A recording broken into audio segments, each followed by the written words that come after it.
I just finished reading last night Kawabata's book called Beauty and Sadness. I think this is originally published in 1961 and 63, probably the other serial maybe, but relatively unknown for his work, I think, because I didn't know this title at all by his work, and but it's mesmerizingly, strikingly, I don't know, thriller. It's a thriller of relationship, revenge, and love, I would say. As always, as Kawabata's fictions, it starts with very questionable, morally wrong thing. In this case, is something to do with this married man, about 30 years old, had acquainted with this 15 years old girl. Then the girl got pregnant, and so she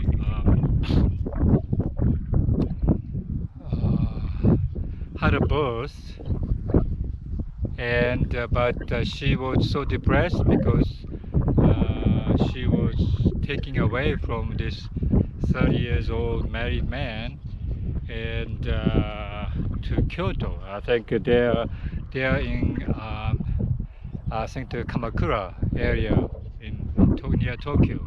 I think it's Tokyo, maybe. And so it's in the beginning, and I felt, another fiction by Kawabata, but depicting the very amoral behavior of man, and women are powerless, cannot do anything. And indeed, this particular case, there is no, like a criminal justice or anything, and man became a writer, successful writer, I would say, and wrote about this particular experience. All that, there is no criminal things against him, and so that kind of upset me. And it's if that type of thing happened to begin with, it's almost like this is a criminal, and he should be arrested. But in Japan, that's not the case. I think people put like a blind eyes to those incidents. But people suffered anyway, very, very badly, especially this girl, 15 years old girl. And she has a miscarriage, and after that she tried to commit suicide. But that wasn't successful, and she survived. And she went to Kyoto and with her mother, and tried to live there. And eventually she became a successful painter, kind of Japanese abstract art type of thing in painting. And so she was a successful woman by now, after 15 years later.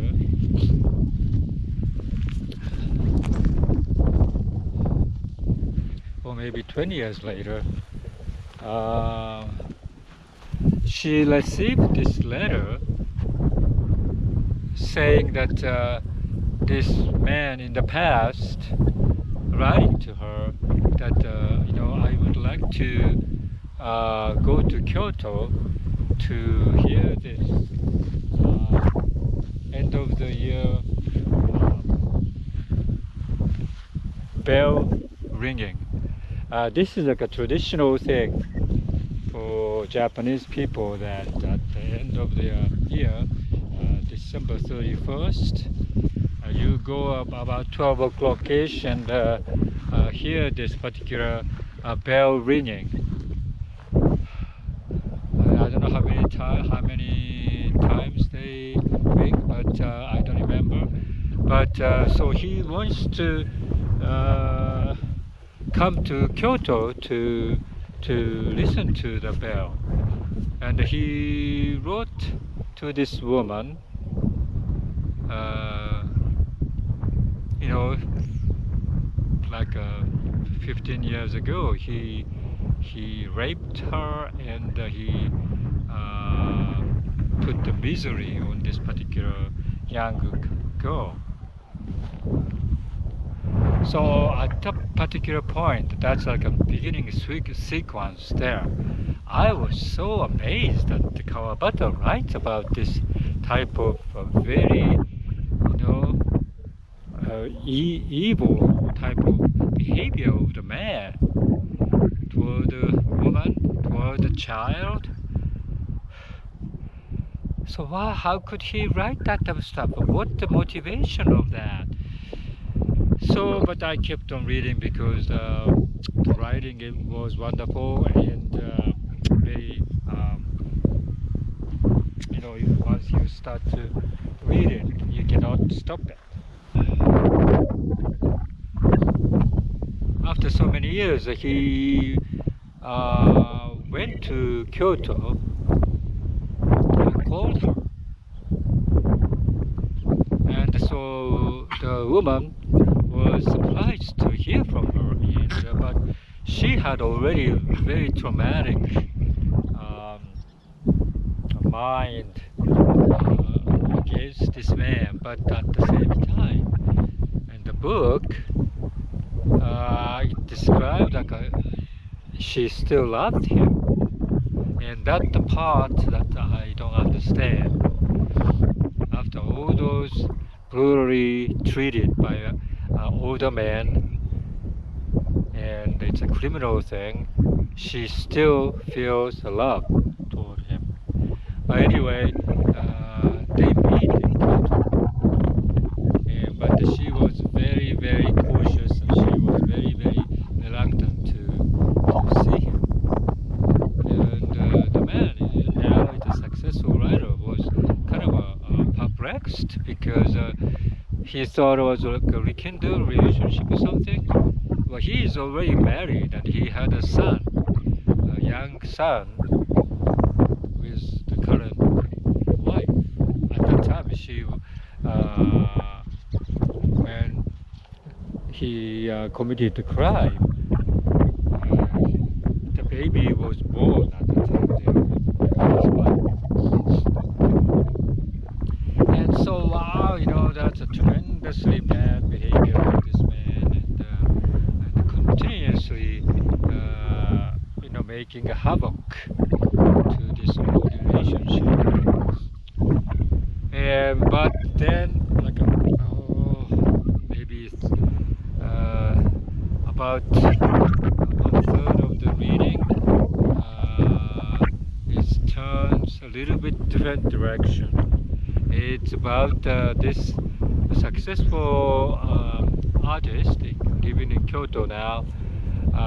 She never married or anything, but she had this apprentice type of young girl, and she must be about 35-ish probably, and the young girl is about maybe 20-ish year old. This young woman liked this particular artist work when she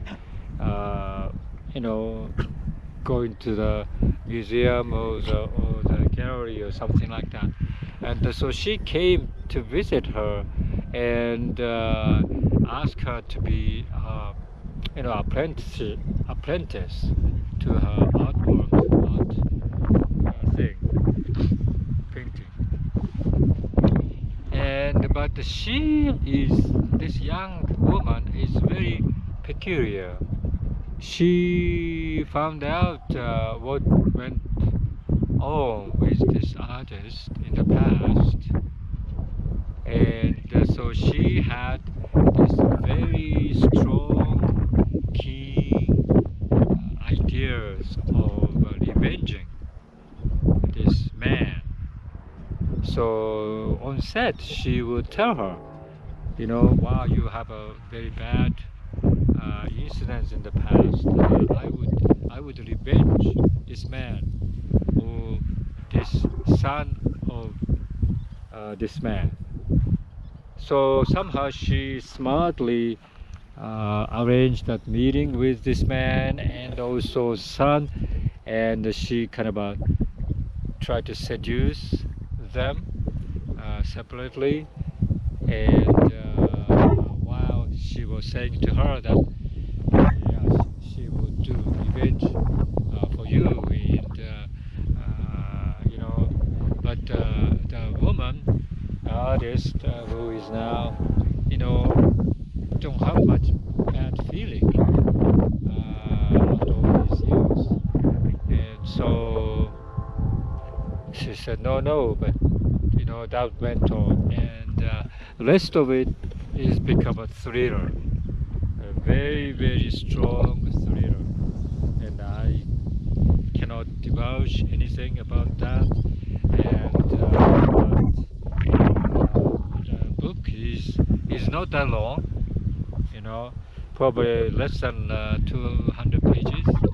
And this book is published 1960, 63, around that time in Japan, but 1975 first English version was published. That, as you know, it's after he got the Nobel Prize and after he committed suicide also. And so in this particular book,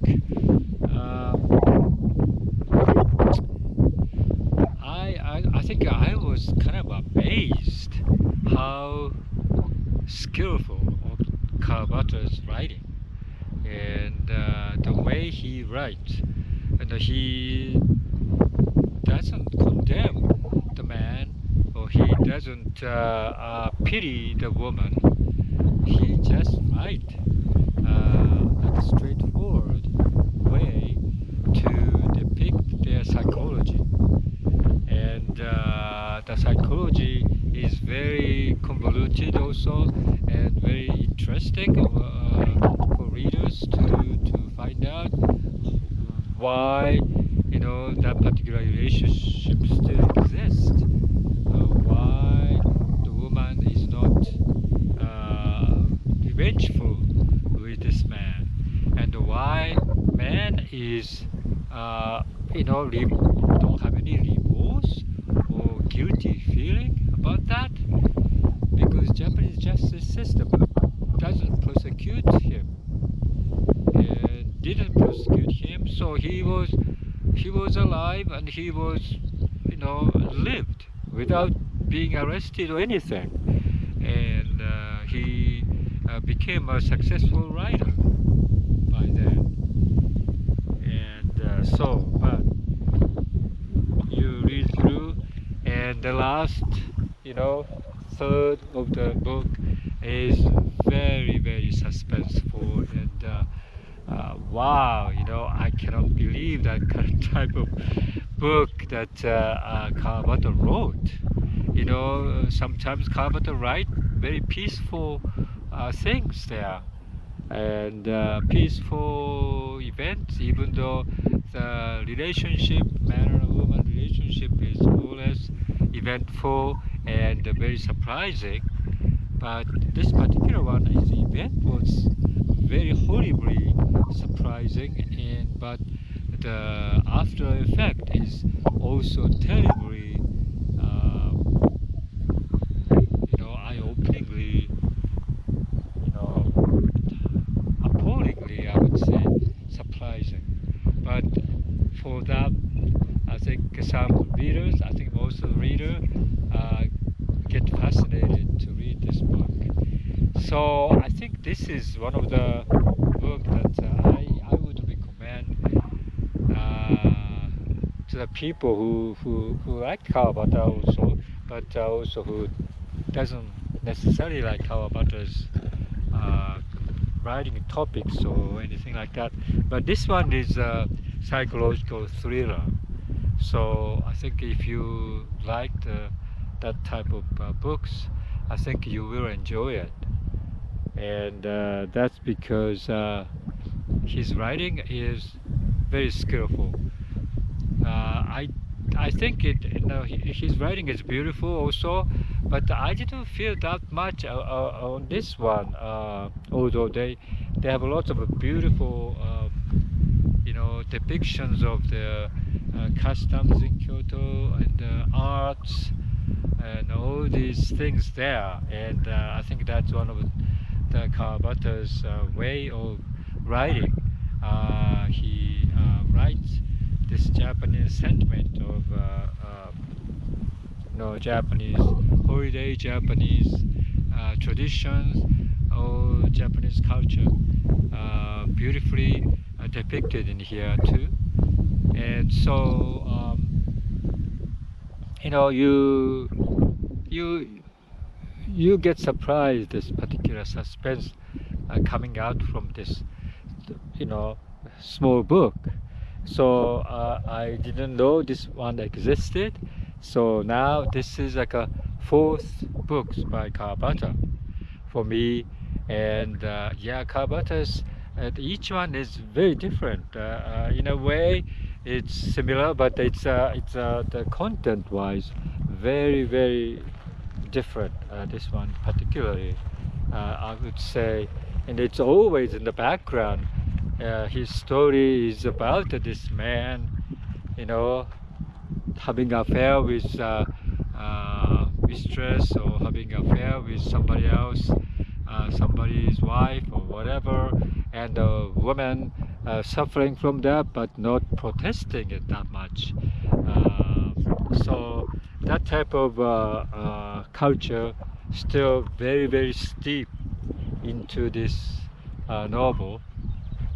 But beyond that, I think if you kind of close your eyes for that particular aspect, you marvel to find out what this particular book about.